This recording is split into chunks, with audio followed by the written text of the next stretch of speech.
इंदौर समाज सेवी वरिष्ठ अभिभाषक एवं मध्य प्रदेश कांग्रेस कमेटी प्रवक्ता प्रमोद कुमार द्विवेदी हमेशा कालाबाजारी और घोटालों के मुद्दे को उठाते आ रहे हैं। हाल ही में अधिवक्ता के द्वारा भाजपा कार्यकर्ता स्वर्गीय उमेश शर्मा को लेकर एक प्रेस वार्ता की गई। प्रमोद कुमार द्विवेदी ने बताया कि उमेश शर्मा उनके घनिष्ठ मित्र थे, जिनके स्वर्गवास के बाद बीजेपी ने मुड़कर भी नहीं देखा। सवाल उठते हुए श्री द्विवेदी ने कहा कि आज चुनाव के समय विजयवर्गीय द्वारा 25 लाख और मालिनी गौड़ द्वारा 2 लाख रुपए की राशि दी गई। प्रमोद कुमार द्विवेदी ने पत्रकारों से बात करते हुए बताया कि उमेश शर्मा देवास जिले में रेशो टेलर करते हुए एक कॉलोनी काट रहे थे, जिसकी लिखा पढ़ी हो चुकी थी, लेकिन शर्मा के निधन के बाद रासूखदारों की नीयत में खोट आ गया।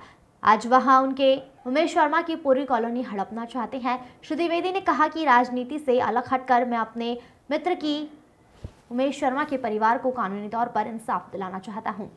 सरफराज खान की रिपोर्ट। कागज पहुंचा दिए हैं, चूंकि मेरा डायरेक्ट परिचय नहीं है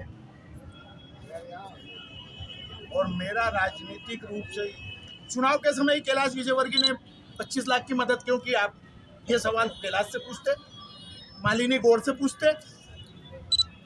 मैं तो मित्रता के नाते आया हूँ, मैं तो काहे में भी नहीं हूँ, मैं तो भाजपा का नेता ही नहीं हूँ। तो कैलाश से सवाल पूछना था आपको, मजदूर के बेटे से पूछना था कि तुम्हारे पास ये 25 लाख अचानक चुनाव के समय कैसे आ गए। तहसीलदार को कहते कि इसके प्रकरण की समीक्षा करो, वकील लाओ और इसमें जो 18% का ब्याज लगाया है उसे खत्म करो, कोरोना काल के 2 साल के ब्याज खत्म करो। ये सवाल आपको करना था, आपने क्यों नहीं किया? अगला कोई सवाल?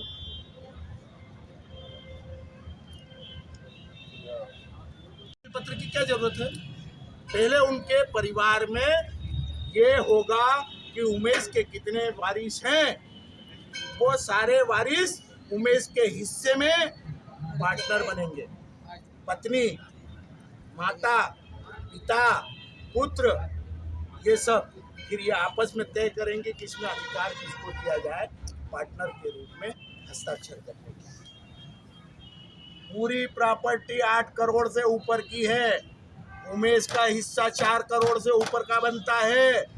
उसका बेटा और उसका परिवार किसी के सामने हाथ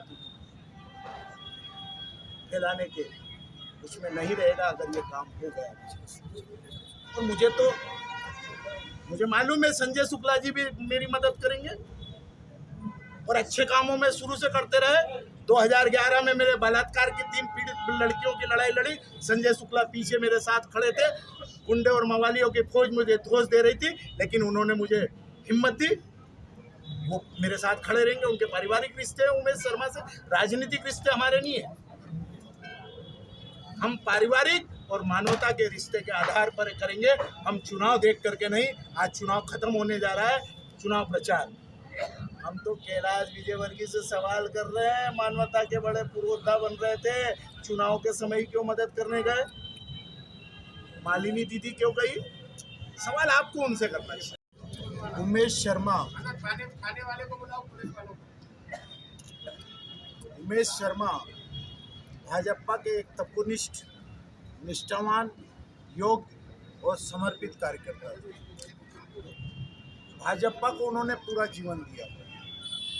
कुछ समय पहले अचानक उनका निधन हुआ, तब भाजपा के बड़े बड़े नेताओं ने उनके परिवार के लिए अच्छे भाव रख कर के बहुत कुछ करने की बात कही थी। उसमें मुख्यमंत्री जी भी शामिल थे, पर उन लोगों ने क्या किया ये आप लोगों के सामने। आज मैं आप सबके सामने जो दस्तावेज के माध्यम से खुलासा कर रहा हूँ, ये खुलासा भाजपा के उन तमाम निष्ठावान कार्यकर्ताओं के लिए एक सबक होगा जो अपना जीवन भाजपा के लिए समर्पित करते हैं। भाजपा का काम है इस्तेमाल करो, फेंको, भूल जाओ। उमेश भाई मेरे मित्र थे, राजनीतिक विचारधारा अलग थी, परंतु मित्रता एक तरफ थी। वो उन्होंने मेरे साथ दुख और सुख के कुछ अनछुए पहलू भी साझा किए थे। उसी समय उन्होंने मुझे अपने सपने की बात बताई थी, प्रमोद भाई ये दस्तावेज देखो, मैं बिलावली देवास में एक कॉलोनी काटने जा रहा हूँ। ये कॉलोनी काजी इरफान अहमद पिता निशार अहमद निवासी देवास, जो भाजपा नेता हैं, उनकी पैतृक संपत्ति गांव बिलावली, तहसील देवास, खसरा नंबर 203, कुल रकबा 5 हेक्टेयर से अधिक। इस पर उमेश भाई ने एक कंपनी जिसके वो पार्टनर थे, यूवी देवकान तरफे पार्टनर उमेश शर्मा, साथ ही साथ उनके साथ विजय भट्ट पिता गोपाल कृष्ण भट्ट निवासी 183 नालंदा परिषद केसरबाग रोड भी थे। ये सारे दस्तावेज मैंने जब देखे तो उन्होंने मुझे एक पार्टनरशिप डीड रेशो अनुबंध लेख, जिसमें इरफान भाई का 60% हिस्सा,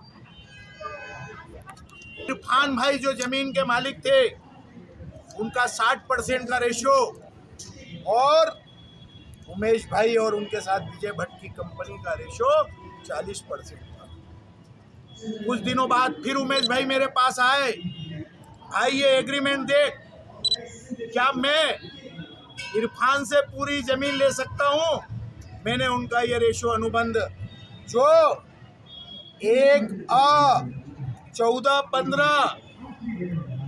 1425 क्रमांक से 7/9/2000 को रजिस्टर्ड हुआ है, उसमें 40% उमेश भाई का हिस्सा और विजय भट्ट का है, 60% इरफान का था।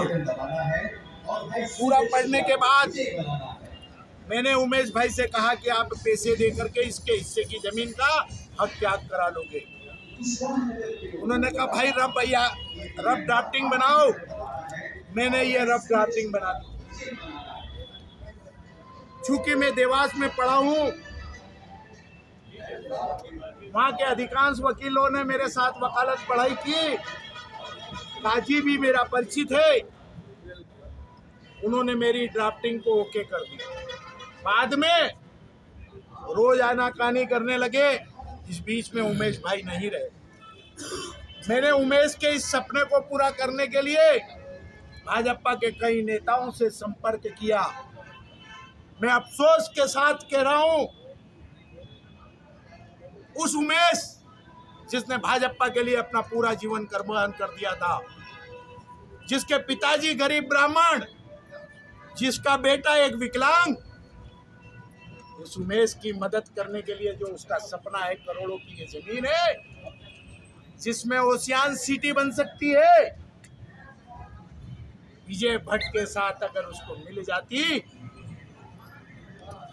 जो पैसे की व्यवस्था हुई दूसरों लोगों ने की, आज वो लोग कहते हैं कि भाजपा के नेताओं के पास हम जा रहे हैं, वो उमेश भाई की मदद करने के लिए तैयार नहीं है, उनके परिवार के तैयार नहीं। ये राजनीति का विषय नहीं है, ये मानवता का विषय है। मैं आज पूछना चाहता हूं कि कल अगर एक्सीडेंट हो जाए कार्यकर्ता का और वो मर जाए, तो क्या उसके परिवार की रक्षा करने का काम आपका नहीं है? उमेश शर्मा ने जीवन भर के सपने सजाए थे, क्या उसके बच्चों को यह दस्तावेज दिखा करके बाहुबली नेता कैलाश विजयवर्गीय जीवन भर की मदद नहीं कर सकते थे? टुकड़ा फेंक करके आए 25 लाख, 2 लाख मालिनी गौड़ जी दे के आई। अरे मेरे जैसा वकील होता तो सेटलमेंट करता और वो मकान नीलामी से 14-15 लाख रुपए में ही खत्म करवा देता। आपको वो काम करना था, आपको ये काम करना था। हम संकल्प ले रहे हैं राजनीति से परे हटकर उस समर्पित कार्यकर्ता के लिए जिसने अपना जीवन भाजपा को पूरे समय तक के लिए दिया, जो ईमानदार था, 24 घंटे अपने विकलांग बेटे को छोड़ करके भारतीय जनता पार्टी के कार्यालय में पड़ा रहता था और वो परिवार को भी जैसे तैसे निभा लेता था। करोड़ों रुपए की जमीन हम हड़पने नहीं देंगे।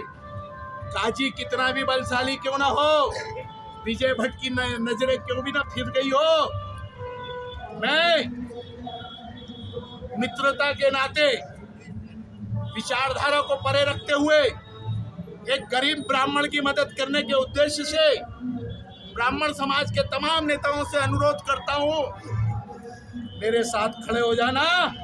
काजी क्या, विजय भट्ट क्या, कोई उसके सपने को